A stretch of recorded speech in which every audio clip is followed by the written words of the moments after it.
SSC 26 batch. কি অবস্থা তোমাদের? মাত্র কয়েকদিন পরে তোমরা বসতে যাচ্ছ তোমাদের সবচেয়ে কাঙ্ক্ষিত বোর্ড পরীক্ষায়, এইচএসসি 26 ব্যাচে। তো কি করলে এই পরীক্ষায় তোমরা একটা ভালো মার্কস অর্জন করতে পারবা, কি করা উচিত এই সময়টাতে, কি করা উচিত না, এর যাবতীয় কিছু পরামর্শ নিয়ে আমরা আজকের ভিডিওতে হাজির হয়েছে।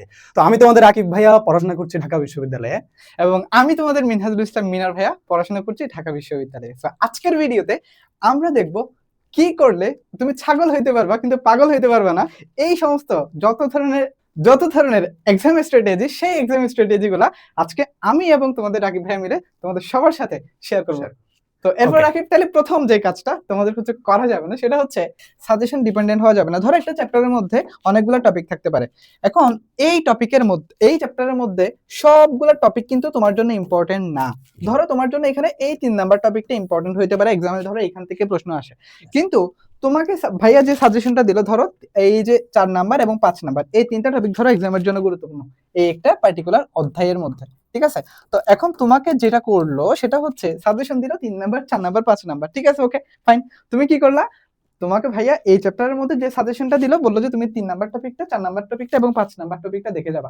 এটা দেখে যাওয়ার জন্য কিন্তু দেখা গেল এই 3 নাম্বার টপিক যদি তুমি পড়তে চাও বা সলভ করতে যাও, তাহলে তোমার এই 1 নাম্বার এবং 2 নাম্বারের নলেজ লাগবে, ঠিক আছে? সো ভিত্তি হচ্ছে ওই 1 নাম্বার 2 নাম্বার টপিকটা ভিত্তি। এক্স্যাক্টলি। তো এখন যদি তুমি শুধুমাত্র সাজেশন ডিপেন্ডেন্ট হয়ে যাও, তখন তোমার এই যে এখানে একটা ধরা খাওয়ার চান্স থাকে। সো এই জন্য যেটা করবা, তোমার পুরো চ্যাপ্টারের একটা আইডিয়া রাখা লাগবে। আইডিয়া রেখে আমাদের সাজেশনটা দরকার। কেন দরকার?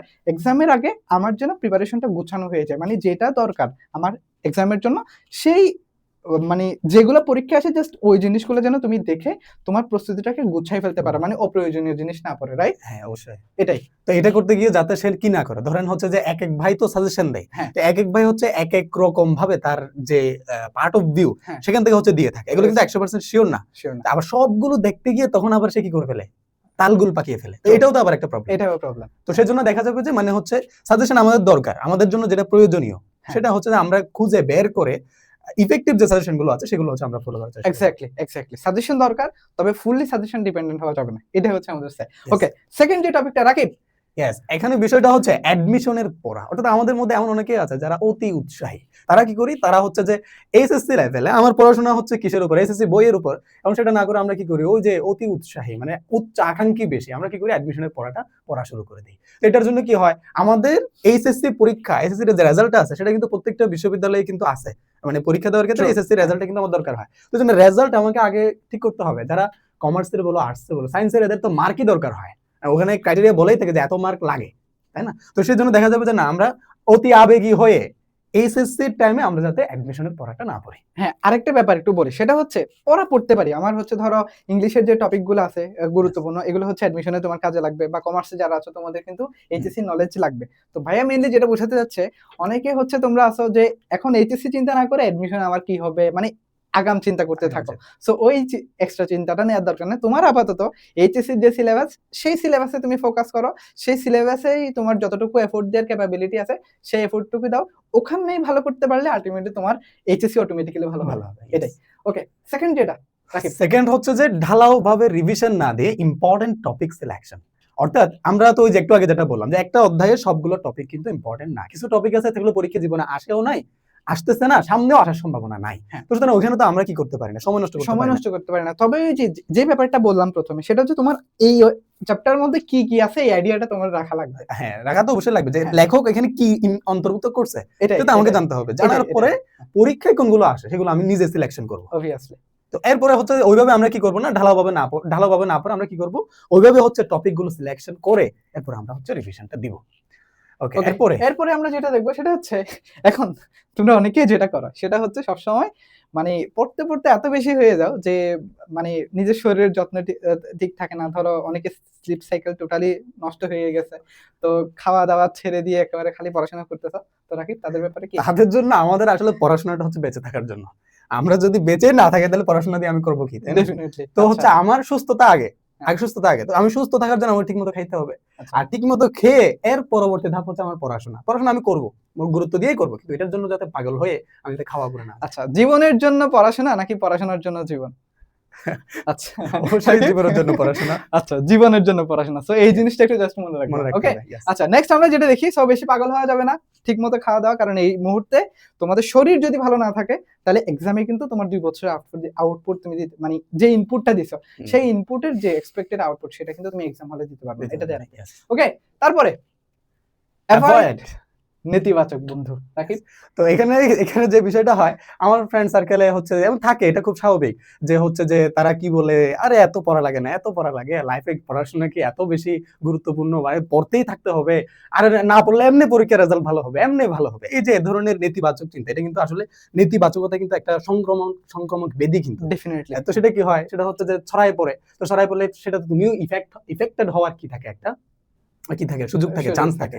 তো সেজন্য সেজন্য কি করতে হবে, সেজন্য হচ্ছে আমাদের এই ধরনের বন্ধু থেকে একটু দূরে থাকা, মানে অন্ততপক্ষে পরীক্ষার সময়ে একটু দূরে থাকা। আচ্ছা, এখানে একটা ব্যাপার আমি একটু বলে রাখি। বলা হয়ে থাকে যে সঙ্গ দোষে লোহা ভাসে, হ্যাঁ? সো এটা হচ্ছে এই টাইমটাতে, মানে এই এইচএসসি টাইমটাতে আর কি খুবই ক্রুশাল একটা টাইম তোমাদের যাচ্ছে। সো ফ্রেন্ড সার্কেল আমাদেরকে, তোমার ফ্রেন্ড সার্কেলটা যেরকম ওইটার উপর ডিপেন্ড করতেছে আলটিমেটলি তুমি কি করবা সেটার উপরে। হ্যাঁ, ধরো দরকার আছে, বাট যদি দেখো যে তোমার ফ্রেন্ড সার্কেল তোমাকে হচ্ছে পড়াশোনা মানে ভালো কিছু করার জন্য পুশ করতেছে না, রেদার তোমাকে কি করতেছে যে চল মানে কালকে পরীক্ষা, সে 2-3 দিন আগে ট্যুর করার প্ল্যান করতেছে, ঠিক আছে? সো ভাইয়া মেনলি ওই টাইপের ফ্রেন্ড গুলার কথাই বলছে। হ্যাঁ, এখন ধরো তোমার সাজেশন দরকার, একদম দূরে থাকবে তা না, বাট যারা আলটিমেটলি তোমার গোল ওরিয়েন্টেড, তোমাকে হেল্প করতেছে, এই যে তোমার যে অবজেক্টিভ সেই অবজেক্টিভের সাথে অ্যালাইন করতেছে তাদের সাথে। আমি অনেক ফ্রেন্ডদেরকে দেখছি যে ওরা হচ্ছে কি মানে 5-6 জন যে সার্কেলটা ছিল সবাই এখন বুয়েটে, ডিএমসি তে, মানে ওদের সার্কেলটা এইচএসসি অ্যাডমিশন, তারপর এই টাইমে কিন্তু ওরা একসাথে ছিল। সো এই যে যারা যারা আসলে তোমাকে হেল্প করবে, যারা তোমাকে হেল্প করবে বা যাদের সাথে হলে তোমার নিজের ক্ষতি হবে না। দেখো তোমার যে ফ্রেন্ড সার্কেলটা আছে, ধরো তুমি একা, 4 জন ফ্রেন্ড মিলে তোমার টাঙ্গুয়ার হাওর ঘুরতে গেছে অথবা ধরো সিলেট ট্যুর দিতে গেছে, এখন তোমার কি ভাই মন বসবে?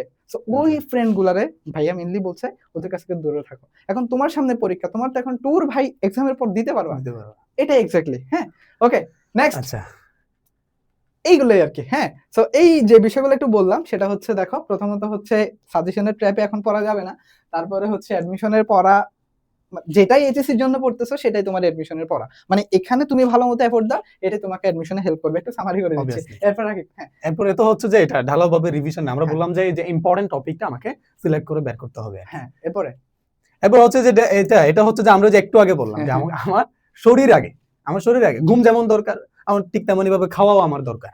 তাহলে খাওয়া আমার এটা ইম্পর্টেন্ট। জীবনের জন্য পড়ালেখা, পড়ালেখার জন্য জীবন না। সো মনে রেখো। এরপরে যে ফ্রেন্ড গুলা টক্সিক, এদের কাছ থেকে দূরে থাকা লাগবে। সো আই হোপ যে তোমার যে আপকামিং এক্সাম আসতেছে সেই এক্সামে ইনশাআল্লাহ তোমার বেস্টটুকু একটা রেজাল্ট তুমি আনতে পারবা এবং তোমার বেস্টটুকু তুমি দিতে পারবা। সো এই আর কি, তোমাদের সবার জন্য শুভকামনা। হ্যাঁ রাকিব, তো তোমাদের কাছ থেকে আজকে বিদায় নিচ্ছি, দেখা হচ্ছে পরবর্তী কোনো একটা ভিডিওতে। তোমাদের পরীক্ষা ভালো হোক, তোমাদের মা বাবার স্বপ্ন পূরণ হোক, দেখা হচ্ছে পরবর্তী কোনো একটা ভিডিওতে। আল্লাহ হাফেজ, আসসালামু আলাইকুম।